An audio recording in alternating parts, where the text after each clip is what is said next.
بسم الله الرحمن الرحيم الحمد لله رب العالمين والصلاة والسلام على خير خلقه محمد وعلى آله وصحبه وسلم أما بعد السلام عليكم ورحمة الله تعالى وبركاته Tarovihi kechalar, fazilatli kunlarni Alloh hammamizga barakotli qilsin. Alloh taolo toat va ibodatlarimizni, tilovatlarimizni dargohida husn qabul aylasin. Kecha qora akamiz Alloh umrlarini uzun qilsin, foydalarini keng qamrovli qilsin. Niso surasini tilovat qildilar. Niso surasi to'g'risida gapirdik. Bugun ham inshaalloh Niso surasidan ozgina qolgan, uni tilovat qilinadi va Moida surasini to'la-to'kis o'qiladi. Niso surasi to'g'risida kecha ozgina gapirib o'tdik. Niso surasidagi umumiy ma'nolar to'g'risida ham sizlar bilan to'xtalib o'tdik. Niso surasidagi umumiy ma'nolar agar e'tibor bergan bo'lsangizlar, bugun borib, kechqurun borib Qur'oni Karim, tajvid va tafsirlarini agar sahifalagan bo'lsak, asosiy ma'nolardan bittasi iqtisodiy masalalar. Iqtisodiy masalalar bo'lganda ham meros taqsimoti. Lizzakari mislu hazzil unsayayn, lirrijali nasibun mimma taraka alwalidani wal aqrabun, va linnisa'i nasibun mimma taraka alwalidani wal aqrabun mimma qalla minhu aw kathur nasiban mafruḍa.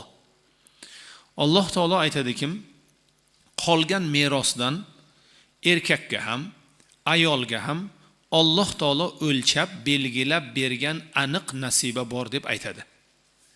Meros ilmi, faroiz ilmi nihoyatda nozik ilmlardan sanaladi. Faroiz taqsimotini, meros taqsimotini Alloh taolo hammasini o'zi taqsimlagan. Odamizod vafot etganidan keyin qoldirgan moli, mulki, merosi qanday taqsimlanadi? Alloh taolo bularni birma-bir zikr qilgan Niso surasida. Buni taqsimotini hatto Alloh taolo payg'ambarga ham topshirmagan. Payg'ambar sallallohu alayhi va sallamna ham meros taqsimotiga fatvolari deyarli yo'q. Hammasi Qur'onda taqsimlangan. Birov vafot etsa, uning jufti qancha oladi? Erkakdan ayol, ayoldan erkak. Uning bolalari qancha oladi? O'g'li qancha oladi? Qizi qancha oladi? Va hokazo, va hokazo. Amakisi bo'lsa, akasi bo'lsa, ukasi bo'lsa, bularning holatlari qanday bo'ladi? Mana shular to'g'risida Alloh taolo Qur'oni Karimning Niso surasida aniq, tiniq oyatlarni qo'ydi. Nasiban mafruḍa dedi. Ya'ni belgilangan har birining nasibasi bor. Meros ilmi Hazrati Payg'ambarimiz sallallohu alayhi va sallam aytadilarki, fa innahu awwalu ilmin yufqadu. Meros ilmi yo'qoladigan, odamlar amal qilmaydigan birinchi ilm hisoblanadi dedilar. Men sizlarga dedilar, merosni taqsimlashni ilohiy yo'lini aytdim. Alloh taolo qanday buyurganini aytdim. Lekin birinchi amal qilmaydigan ilmlaringiz meros ilmi hisoblanadi dedilar. Alloh taolo merosni taqsimlamasdan uni yamlab yutadiganlarga nima deydi? Va ta'kuluna turasa aklan lamma. Sizlar merosni yamlab yutasizlar deydi. O'zi aklan yetardi, lekin sizlar merosni yamlab yutasizlar degani to'g'ri taqsimlamaysizlar degani. Albatta meros ilmini o'rganmoqimiz, unga amal qilmoqimiz, uning qoidalariga og'ishmay to'g'ri taqsimlamoqimiz darkor. Agar meros ilmiga amal qilmasak, janjal chiqadi, mojaro chiqadi. Ilohiy taqsimotga hamma rozi bo'lsa, Alloh ham rozi bo'ladi, o'tgan ham rozi bo'ladi. Birovni otasi yo onasi dunyodan o'tsa, otaning merosi taqsimlanadi, onaning merosi taqsimlanadi. Qanday taqsimlanadi? Bularning har birining o'zining holati bor. Ota dunyodan o'tsa, uning u qoldirgan merosdan kim qancha oladi? Masalan, ota vafot qildi, ona qoldi, o'g'il qizlar qoldi. Ona necha qism oladi? Necha qism oladi? 8dan birini oladi. Bir kishi vafot qildi. 2ta o'g'li qoldi, 2ta qizi qoldi, ayoli qoldi. Masalan, Ona 8dan birini oladi. Qolgan mol 4 ta farzand 6 qismga taqsimlanadi. 2tadan 2 o'g'il oladi, bittadan qizlar oladi. Lizzakari mislu hazzil unsayan. Shu bilan meros taqsimlanadi. Merosga qolgan narsa pul bo'lishi mumkin. Merosga qolgan narsa uy-joy bo'lishi mumkin. Merosga qolgan narsa boshqa narsalar bo'lishligi mumkin. Ular qanday taqsimlanadi? Hammasi o'sha zamondagi pulga chaqiladi. O'sha zamondagi pulga chaqiladi. Masalan, birov vafot qildi, bitta imorati qoldi, bitta mashinasi qoldi, ozgina tillasi qoldi, ozgina puli qoldi. Olimlar aytadilar-ki, bularning hammasi pulga chaqiladi, pul hisoblanadi, keyin pul taqsimlanadi. Ana bu yerda endi olimlar o'rganadigan narsalar bor. Ba'zi mulklar borki, u mulklar taqsimlangan mulklar, ulushlar bo'yicha taqsimlangan. Masalan, bir xonaning, bir joyining yarmi bunga tegishli, yarmi ukasiga tegishli. Nima qiladi? Avval xaridori ikkinchi taraf bo'ladi. Ana shu uy sotilsa, avval xaridori ikkinchi taraf bo'ladi, qolgani esa u yo birovga beradi, yo ikkinchi tarafga yo beradi, yo undan oladi. O'zi alohida harakat qila olmaydi. Hazrat Payg'ambarimiz sallallohu alayhi va sallam merosni shunday taqsimladilar. Alhamdulillah, mustaqil bo'lganimizga ham ancha bo'ldi. Ya'ni odamiy zotning bir asri, bir umri o'tadigan darajada bo'ldi. Olimlar aytadilar-ki, odamiy zotning gullab yashnash vaqti 33 yil deydilar. Asrni ba'zi olimlar 33 yil degan ekanlar. Ya'ni mustaqilligimizni alhamdulillah 35 yilga inshaalloh qarib bo'ladi. Anchasi o'tdi. Ancha yillar mustaqillik soyasida yashadik. Ana endi xalqimizga xususiy mulkchilik paydo bo'ldi. Xususiy mulk odamlarga paydo bo'ldi. Sobiq Sovet ittifoqi paytida xususiy mulk yo'q edi. Sovet ittifoqi xususiy mulkka qarshi bo'lgan bir tizim edi, bir tuzum edi. Xususiy mulk yo'q bo'lardi. Odamlarga bitta imorat bo'lardi va hamma o'g'liga, bu qiziga va hokazoga o'sha mol mulkni taqsimlab berardilar. Xususiy mulk yo'q edi. Xususiy mulk bo'lmadiki, mulkdorlikning xususiy shakli bo'lmadiki, albatta merosni taqsimlashga deyarli hojat qolmaydi. Birov vafot qilyapti. Undan bitta eski mashina qolyapti, bitta eski uy. Ikkinchi o'g'liga ham bitta mashina qilib bergan, bitta uy qilib bergan, tamom. Boshqa narsasi yo'q. Hozirgi yosh avlod xususiy mulk sizlikni deyarli bilmaydi. Hozir iftor dasturxoniga o'tirganimizda shu suhbat bo'ldi. Bundan 30 yil oldin ancha-muncha odamga xususiy narsa yo'q edi. Xususiy do'kon, xususiy narsa yo'q edi deyarli. Shuning uchun meros taqsimotiga ehtiyoj yo'q edi. Chunki mulk qolmasdi o'zi. Ancha-muncha odamlarning hatto xonadonlari davlat tomonidan berilgan xonadon, u bir ishxonaga ishlasa, o'sha xonasiga turadi, ishxonadan bo'shatilgandan keyin uyini ham qaytarib olishadi. Mana shu shaklda edi. Ana endi mustaqillik bu mulk ehtiromi. Har bir odamga bugun mulk bor. Har bir odamning qo'lida qaysidir ma'noda bir narsa bor. Ancha-muncha odamning mulkchiligi shakllandi. Birovga do'kon bor, birovga ishxona bor, birovga 3-4 ta mashina bor va hokazo va hokazo. Ana endi bularning hammasi kichkina o'g'ilga yoki kichkina farzandga yoki ota-ona oxirgi kunlarini kimni uyiga o'tkazsalar, o'shaning o'zigagina qolib ketishga qolganlar rozi bo'lmaydi. Avvallar shunday edi. Kichkina farzandga uy-joy hamma narsa qolardi. Yoki ota-ona kimni xonadonida yashasalar, o'shanga qolardi. Chunki deyarli hech narsa qolmasdi.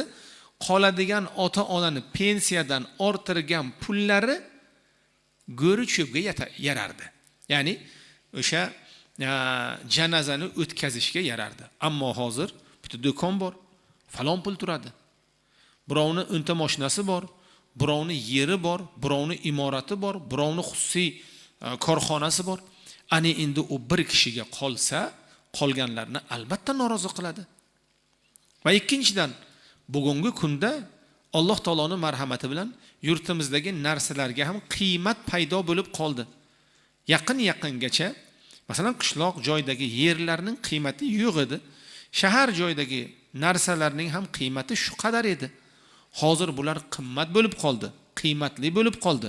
Demak, muayyan bir qiymat shakllangandan keyin uni taqsimlashga to'g'ri keladi. Mana shuning uchun Hazrati Payg'ambarimiz sollallohu alayhi va sallam aytadilar-ki, afradukum Zayd. Zayd ibn Sobit radhiyallohu anhu faroizni bilag'onlaringiz, faroiz ilmidan en bilag'oningiz Zayd ibn Sobit radhiyallohu anhu aytadilar. Olimlarimiz, mazhablarimiz, allomalarimiz Allohning kalomi va Zayd ibn Sobitni fatvolariga muvofiq faroiz ilmini taqsimlab berganlar. Shuning uchun muhtaram azizlar, bu ilmni o'rganmoqimiz, bu ilmni bilmoqimiz, molni to'g'ri taqsimlashlikka harakat qilmoqimiz darkor. Faroiz ilmi nihoyatda katta ilm. Nima uchun bu ilm avvalgi ilmlardan bo'lib esdan chiqadi? Chunki ota-ona uchun farzandlar hammasi bir xil. Lekin farzandlar uchun ota-ona bir xil emas. Ba'zi farzandlar bor, ota-onasini yaxshi ko'radi. Ba'zi farzandlar bor, uncha emas. Ba'zi farzandlar bor, onasini yaxshi ko'radi, ba'zisi bor otasini. Shuning uchun bu yerda molni yashirishlikka imkoniyat bo'ladi. Shuning uchun Alloh taolo Qur'onda va ta'kuluna turasa aklan lamma, ular merosni yamlab yutadilar. Qanday? Hidi chiqmaydi. Hidi chiqmaydi. Chunki ota-onasi buni yaxshi ko'radi, molni hammasini bunga beradi. Asosan mol yashirincha bo'ladi, tillo pul yashirincha bo'ladi. Bir odamga beradi, bitta farzandiga beradi. U farzand bu mollarni chiqarmasa ham bo'ladi. Oshkor qilmasa ham bo'ladi. Alloh shuning uchun aytayaptiki, bu merosni yamlab yutmanglar. Bu omonat, buni to'g'ri taqsimlanglar. Bozor narxida taqsimlaninglar. Bu imtihon, bu mol kimga qolgan bo'lsa, o'shanga omonat sifatida qoladi. Alloh taolo buni mol bilan sinaydi, mol bilan buni tekshiradi. Qani pinhona mol qolganda qanday o'zini tutadi deb Alloh taolo aytadi. Mana shuning uchun azizlar, bu fanni o'rganmoqimiz darkor. Bu fanni o'zlashtirmoqimiz darkor. Qavmlar ichida, odamlar ichida, madrasa talabalari ichida, iqtisodchilarimiz ichida bu fanni biladigan odamlar kerak. Bu fan ikki qismga bo'linadi.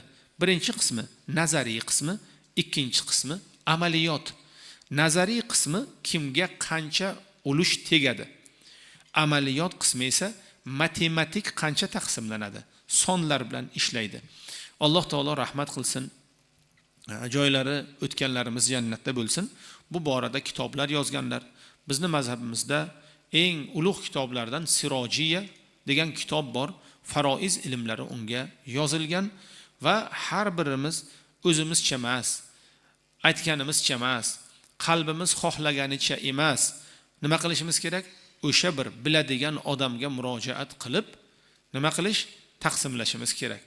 Onam o'tayotgan paytlarida ko'zlarini bundoq qilib qo'ydilar. Men tushundimki, mollar seniki deb aytdilar.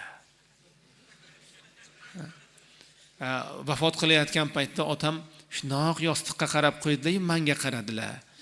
Yostiqni tagidagi saniki deb tushundim men. Bunday tushunchalar mol-u mulkni taqsimotiga kor qilmaydi. Bu ko'zni yopish, yumish, ochish ishora emas. Mol bizniki. Qachongacha? Qachongacha mol bizniki? Qachongacha? Modomiki oyog'imiz sovib kelmasa bizniki. Masalan, hozir sog'lom, bo'zbala, baquvvat bu mashina, bu o'g'limga, bu uy, bu qizimga, bu mashina bunga, bu mashina masjidga, bu mashina madrasaga bemalol hadiya qilib bilaman, hamma molimni ham berib bilaman. Bemalol mol meniki, taqsimlay olaman. Ammo yostiqqa yotgandan keyin ko'zlar yumilib, ochilib, oyoq sovuy kelgandan keyin tamom. Taqsimlashga haqqim yo'q. Birov kasal, tayin, vrachlar javob bergan. Akajon degan endi Xudo xohlasa ko'cha-ko'ylarni bir supurib, toza ozoda qilib sharoitga qaranglar degan. Ana bu paytda men taqsimlashga haqqim yo'q. To'g'ri men aytaman bunisi bunga, lekin bu o'tmaydi gapim. Chunki ish bitgan. Mulk mening qo'limdan chiqqan. Kimga? Ilohiy qazo va qadarga, ilohiy hukmga chiqqan. Endi Allohning o'zi uni taqsimlaydi. Mana shuning uchun odam sog' bo'lsa, baquvvat bo'lsa, ajaldan xabar bo'lmasa, bemalol molini taqsimlashi mumkin, ammo vaziyat og'irlashsa, qancha taqsimlasa ham, yozib bersa ham, notarius qilib bersa ham, qo'l qo'ysa ham, tamom, u uning taqsimoti endi o'tmaydi, ilohiy taqsimot bo'lishligi kerak. Bunga vafo qilishimiz kerak. Moida surasining 1-oyati: Ya ayyuhallazina amanu awfu bil uqud. Ey mo'min musulmonlar, ahdlaringizga, shartnomalarga vafo qiling. Bu hozir aytib qora aka bilan kelayotganimda, ya Moida surasini o'qiyman deganlarida, ya ayyuhallazina amanu awfu bil uqud desam, nihoyatda nozik, jiddiy mavzu bu deb qora akam aytdilar. Haqiqatda bu nihoyatda nozik mavzu, nihoyatda jiddiy mavzu. Ahdga vafo qilish, shartnomalarga turib berish har kimni ham qo'lidan kelmaydi. Agar bu oson bo'lganda, Alloh taolo Moida surasining 1-oyatini avfu bil uqud, ahdga vafo qiling, shartnomani kelishgandek bajaring deb aytmasdi. Suraning nomini qaraylik: Moida, dasturxon, ziyofat, to'kin sochin, xontaxta, tarabiza. 1-oyatini qaraylik: ahdingizga vafo qiling.